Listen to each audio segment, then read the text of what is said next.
Hello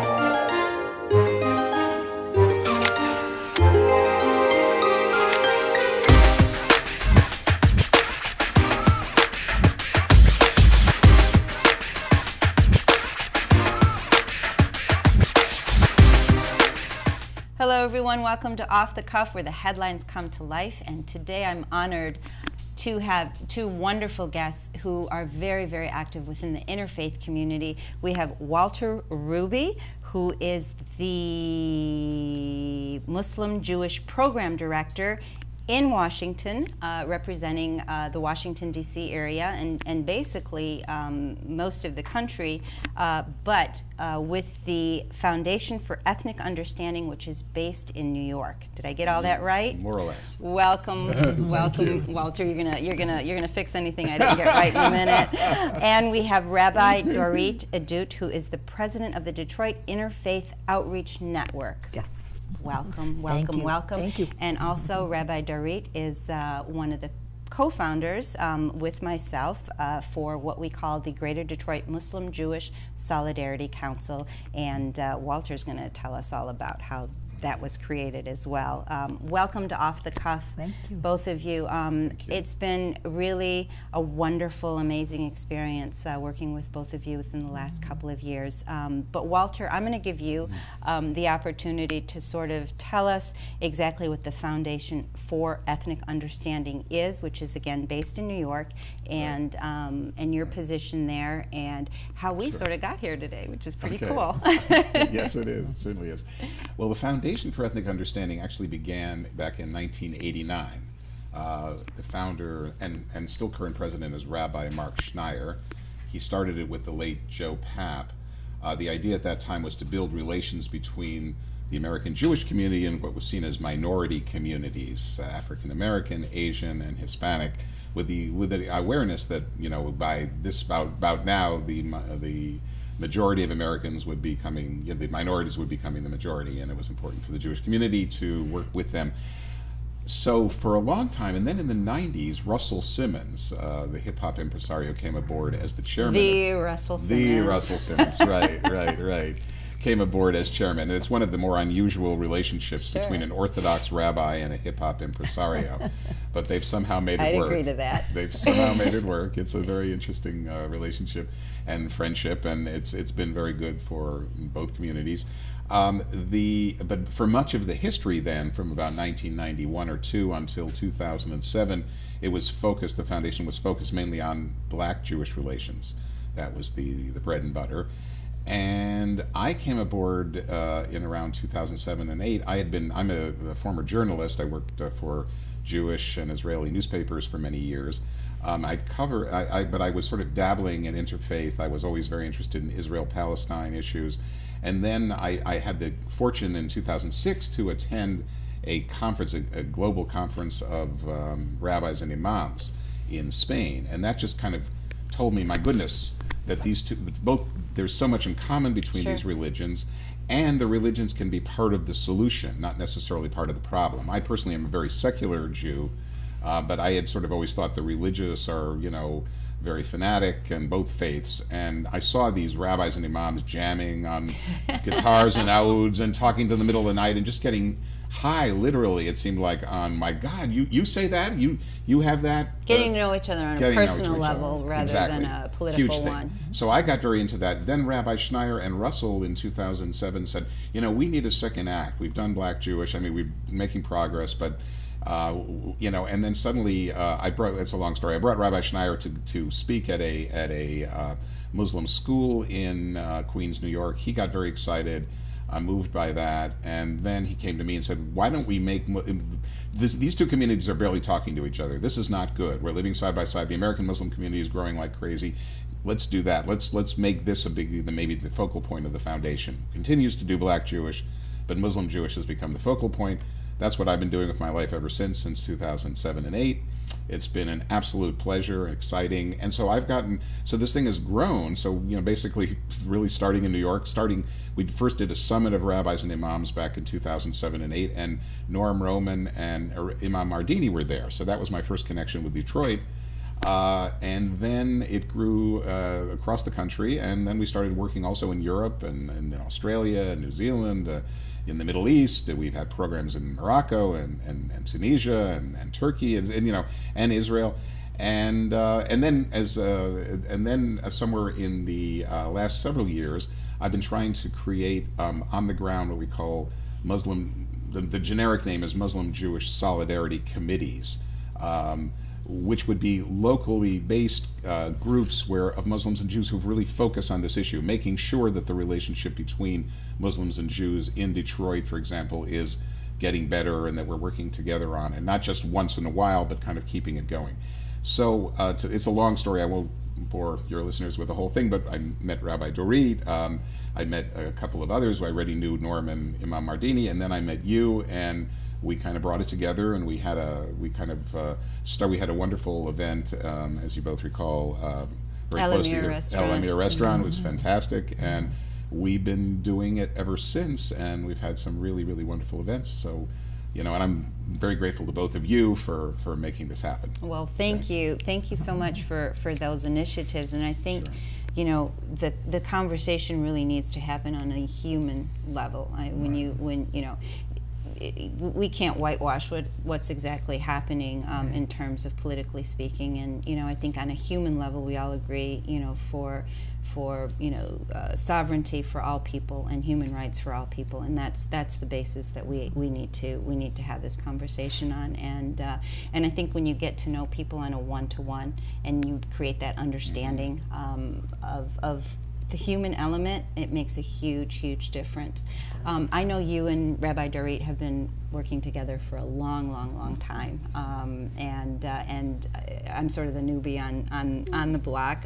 But when we talked about doing something here, we had a wonderful event, like you said, at El Amir, and we many people came together, and people came from out of state to even join us in this conversation, and we've had some wonderful initiatives since then. We're going to talk about this, but Rabbi, you work very closely with the interfaith community, and I think that's amazing. And I think people of faith are the people that are going to change things. Of true faith will change things. Talk to us about that work and about how you became involved with the Greater Detroit Muslim Jewish. I know how you did, but I just want everybody else to know. Well, it kind of was I am, with my Detroit Interfaith Outreach Network, connected with a lot of different faith-based leaders, and part of that stemmed from what happened when Walter came to this Board of Rabbis meeting and said, let's have another Muslim-Jewish twinning weekend. And I was just floored that nobody else picked up on it except Rabbi Roman, who had been doing it. Right. So I said, I'm going to take this a step further. So I began to reach out to Imam El Amin, and I had a friend in the Bosnian community, Arif Huskik, and we created these Muslim-Jewish twinning events with the synagogue in downtown Detroit, where I was affiliated at the time. So tell us what twinning is, so everyone knows. Okay, so it's annually in the month of November, the FFEU encourages Jewish and Muslim communities across the United States, across the world, I guess, to come together in whatever kind of formats they want, and just to really get to spend time together during that month. And we created a couple events where we had Friday night we went to the mosque, and Saturday morning they came to the synagogue, and we shared a meal in both places. And then the next year that we did that, we added a social justice piece where we had at the mosque, they all always serve food to people in the community, the homeless, and so we brought the young people, the Jewish and Muslim young leaders together, and we even had some kids coming with their families. So we did a soup kitchen thing, or we participated that day. Then we had a cleanup of Hamtramck, and then we had the Muslim community came to the Jewish food bank, and we had a day there of helping to pack food there. So it's been wonderful. we have, in addition, my Dion group does a picnic in the summertime at Belle Isle, where over 300 people come, and we always have a large Muslim contingent there. So that also helps everybody to get to know everyone. It's a purely social event. And, do you feel that that creates that understanding? Do you feel that that creates that common ground? And I think when people, I'm going to answer my own question, but when people get to know one another on a human level and on a social level and on a personal level, do you find that there's a difference of interaction? Absolutely, absolutely. Probably my own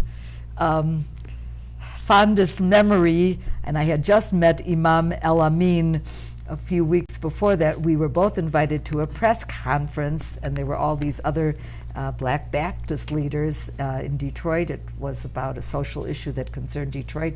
And in front of all the cameras, he reaches down to me, and mind you, he's almost 7 feet tall, and I'm 5'1", and hugs me and says, "Hi, sister." So it was really That's what lovely. it's about. Yeah, that's exactly what it's about. And I see that happening when we do the picnic, when we do the social justice things together, and the program that we've created together. So absolutely.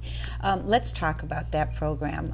It's called the Greater Detroit Muslim Jewish Solidarity Council, and you've mentioned a few people that are on it, Arif Husik and a few other people who have been, Jeremy Solinger as well, and Sumaya Ahmed, and Sumaya Wolf, I believe is her last name. Sam Wolf, yes. It all meshes together after a while, and it doesn't matter. Samantha Wolf, very passionate people about creating that common ground and that understanding. And Walter, there was an event that we just did at Wayne State University last year, which was really phenomenal, especially for our first event. So I'm going to ask you to just tell us a little bit about that so our audience will know what kind of work we were doing. Well, it had, as I recall, and you two will help me here also if I leave anything out, because it was a more complicated event than typically we do around the country. Because well, you had two women That's going right. for it, so you know it's going to be a little bit more hands-on. right. Because it was on one level it was Muslims and Jews coming together to say we refuse to be enemies, and it was an important statement of solidarity and personal connection, and saying that we may disagree, for example, on the Middle East conflict, but right here in Detroit we're human beings. We're human beings, and we don't want. And the other key point is we don't want to have the 654th arid discussion on that issue, debate, I should say. We don't want to do that, not because because we're brushing them under the rug. We understand there are differences, but there's so much we can do together here and I in think Detroit. Agreeing to disagree is one of the major absolutely cornerstones. And then if we can do that in a respectful and caring way, we've gotten to know each other, and therefore we know we're human beings, and we can agree to disagree, and then we can work together on on this issue of revitalizing this city, which is so needful, and that's why knowing both of you and so many others that I've gotten to know, a guy like Tariq Badoun, for example, Tariq, and the Muslim, absolutely. Cares so much about that, and so I see that as something that we can work on together for the years to come, and what an example that will set for the whole world. So anyway, that's the big picture. I mean, so for me, Detroit is very, very important, and although I say, as you mentioned, I'm working in many places, but this is really one of the most important, and it's very meaningful to me that it's come together. But yeah, I didn't answer your question. Was what did we do that day? So we had this thing where we had these dignitaries and people from us and from Wayne State University talking about how important this is, and from the Muslim Student Association and from the Hillel. But we also had this other component where we had created this contest for high school students to write about the relationship between our two communities. And so we had all these wonderful high school students from both public schools and from parochial schools, Jewish and Muslim schools, who had written poetry and songs and about this theme. And so they came and they spoke and they recited their poetry, and it was just really, really, really moving and a very powerful and wonderful occasion. Absolutely. Yes. The president of Wayne State and his lovely wife also attended, along with a few other dignitaries, so it was nice. Rabbi Dorit, we had some entertainment, so Yes. talk to us about the Okay. entertainment that we had, which was That so was wonderful. fabulous. I'm It glad was. you let me share that, because that was my favorite part. I mean, I loved seeing the students getting their honors too, but we had a klezmer group of young people who are in a youth klezmer group called Kids Klez, and most of them are from a Orthodox Jewish background, and here they were playing wonderful music that based on a lot of it on Israeli folk songs, and a few of us got up and started dancing, and before I knew it, our Muslim friends were dancing too. I had particularly known one of the Muslim fathers of one of the kids who won the prize, and so there we were all dancing of us together. It was together so dancing. fun. It Yes. was really fun. And then we also had a Muslim rapper, and everyone just thought Omar that was Abarouche. so He cool. was Yes. terrific. He Yes. was terrific. It was So excellent. that was, and then we had some Middle Eastern food to share, although I wish that would have been a little bit more extensive, but You know what?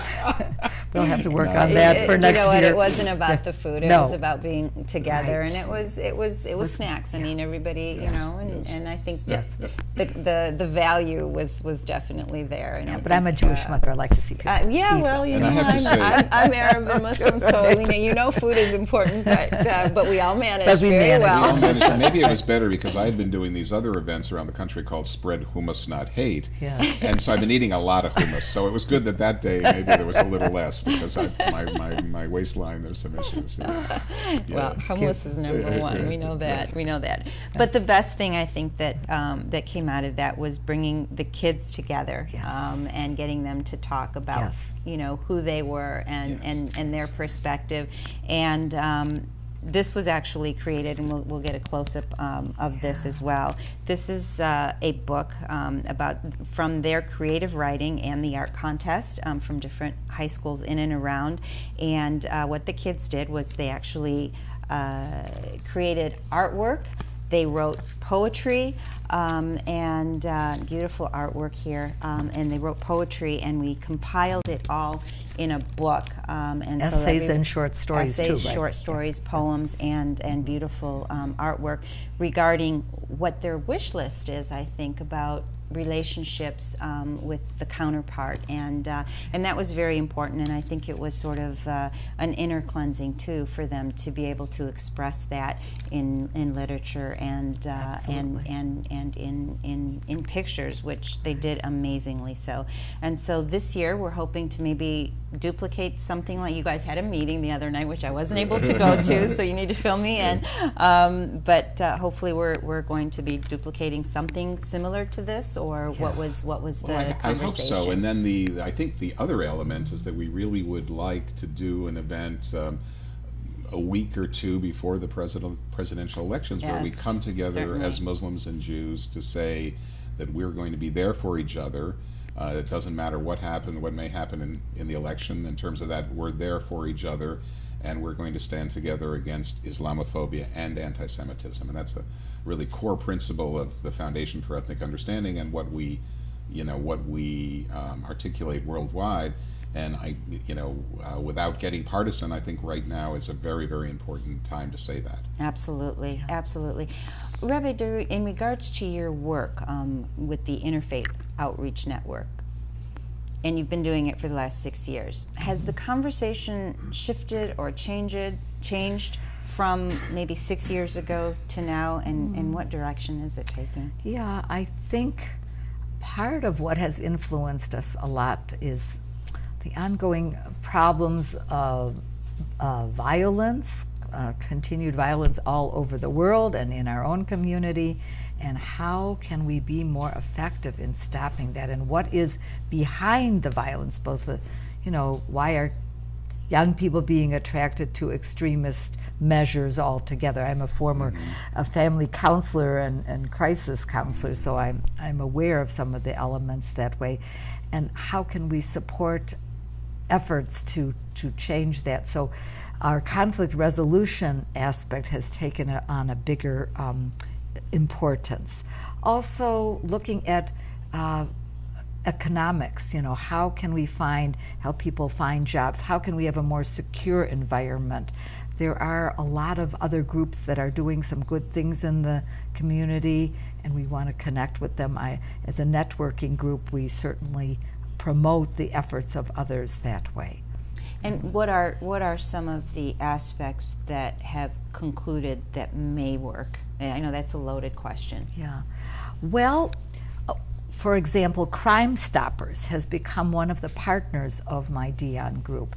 And as part of that, there is a group within Crime Stoppers that goes every week. Minister Malik Shabazz goes out and puts flyers and does marches in the neighborhoods, and do you recognize this person who's supposedly missing or has committed a crime, and getting people to encourage them to speak up. Other things, working the conflict resolution program in the schools to try to, there's something that is called, let me get it, the correct name for it. It's Justice's Practice, where they have peace circles. And their teachers and a lot of the staff are trained in some of the elementary and high schools, and so we go in and see if they need further training, further help to keep those programs in place in the schools, and trying to expand those also to the faith-based sites, to community centers and all that, and trying to work also with literacy training for kids and for adults, helping to set up after-school programming, because we feel all those things are connected to education and having something positive for young people to be doing. Absolutely, and I think when there is void of hope and when there is void of a future, kids are very, very vulnerable, I mean, across the board to be into things that they should not be into. So, and I think trying to create that conversation at a young age is so vital and so important. The work that you do is amazing. I mean, I'm involved in the interfaith community, but definitely, I mean, not nearly as much in what you do and the effect that you have. And so I'm definitely. Thank you. I'm only one of many. Yes, but one person can change the world, as I do understand that. Walter, the work that you do for the Foundation for Ethnic Understanding is definitely broad-based and countrywide, based, if not international. Tell us what you do on an international level. I mean, you mentioned Morocco, you mentioned a few other of their places. How are you received, and what's the conversation there? Is it comparable to what we do here, or is it on a totally different scale? Well, I think it's the same principle. The place that the area that we work the most besides the U.S. Well, we're in Canada also, in Montreal and Toronto and Calgary and Winnipeg. But besides that, we're all over Europe, and we have a wonderful young Muslim woman, Samia Hathroubi, who is our European representative. She's based in Paris, and she has, as you. Samia Hathroubi? Yeah, I'm Ruby and she's Hathroubi, right? It's so funny. Yeah. I had to point that out. I'm sorry. Yes. Go ahead. That's right. So she is a French woman. Her family is from Tunisia, but she's lived all her life in France. And she is just a magnificent person, and she's really, really good. So but she's had some tough times. As you know, there have been these terrible, terrible events that have happened, 2 of them in Paris. And the first time, after the first attack on the Charlie Hebdo and the Jewish delicatessen, if you recall, there was a march of about 1 million people through Paris in solidarity. So Samia put together at short notice a march of rabbis and imams who came not only from France but from England and I think from Germany as well. And when they marched together through the streets of Paris and they said, "We refuse to be enemies," which is one of our principal slogans, the response was electric.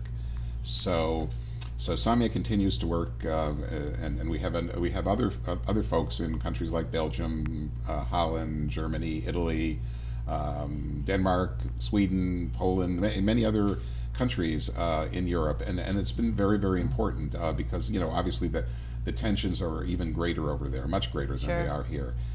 but we're keeping a hand in, and it's interesting that Samia, that we found areas of where the Jews and Muslims have come together to fight for their own rights on issues like the dietary laws, the issue of ritual slaughter. There have been, I think Denmark banned halal and kosher slaughtering, saying that this was somehow cruel to animals. That was their position. But that's the whole idea, where it's not to be cruel to animals, and it's a healthier way to process. Exactly. So we led so Samia led a it's delegation. education. Exactly. So she led a delegation to Denmark to meet with the Minister of Agriculture, with this delegation of rabbis and imams coming together to make that point to them. Also on the issue of male circumcision, where the Council, I think, let me get this right, the Assembly of Europe, the European Union has several bodies, and I think it's called the European Assembly, which meets in Strasbourg, had actually passed a resolution saying that circumcision for boys should be only at the age of consent, which of course would make life almost impossible for both Jews, for Jews. And how many I couldn't have said it better than myself. Right. Exactly. So the point was that that we met with the president of the Council of Europe in Strasbourg to protest this, and he said, "Well, look, it's just it doesn't really, it was non-binding and et cetera, but we hear you," and so things like that. So I mean, Jews and Muslims have, the point is that we have these common interests, and it's been, so that's been very, very important. As I said, we've also done programs in Tunisia, where we have a very brave group of people who, despite threats from extremists, have continued doing Muslim-Jewish programming. They did an incredible thing where they commemorated the Holocaust that had happened in Tunisia, where Muslims had saved Jews during the Holocaust. In Morocco, similar things. So it goes on and on, but we're all over the place, and we do stuff also actually in Israel and Palestine in the West Bank, where we supported different groups that come together to hold dialogues on Judaism, Islam, and Christianity. I really believe through conversation and through education, things will change and the world will change, and I really think it starts here. And media. Absolutely, and with media, and it's important. And I hope that with groups like ours and with the conversations that are happening, there can be that common ground and that interest for everyone to live a happy life and to have a future and to have hope. And it's really about hope, and I think you both bring hope. So I want to thank you, so much, my dear, and really honored and pleased to have you here and to know you as a friend and as a colleague. I truly am. And Walter, same here. Thank you for everything that you've done, and thank you both for being on Off the Cuff and having this wonderful conversation. Thank you for joining us today, and have a wonderful, wonderful day.